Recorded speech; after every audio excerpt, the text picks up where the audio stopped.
অন্তর্বর্তী সরকারের প্রধান উপদেষ্টা হিসেবে দায়িত্ব গ্রহণের পর প্রথমবার নিজ জেলা চট্টগ্রামে শান্তিতে নোবেল বিজয়ী অধ্যাপক ডক্টর মোহাম্মদ ইউনূস বুধবার সকাল 9:15টার পর শাহ আমানত আন্তর্জাতিক বিমানবন্দরে পৌঁছে সরকার প্রধান সরাসরি চলে যান চট্টগ্রাম বন্দরের এনসিটি ইয়ার্ড 5-এ।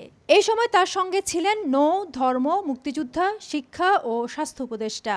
পরে বন্দর ও জাহাজ চলাচল খাতের ঊর্ধ্বতন কর্মকর্তা, বন্দর ব্যবহারকারী, বিভিন্ন সংগঠনের প্রতিনিধি ও বাণিজ্য সংস্থার নেতাদের সঙ্গে মতবিনিময় করেন সরকার প্রধান।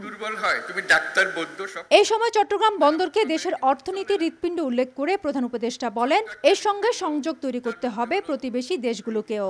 সক্ষমতা বাড়াতে বিদেশি সেরা বন্দর ব্যবস্থাপকদের এই বন্দর দেওয়ার তাগিদ দেন তিনি।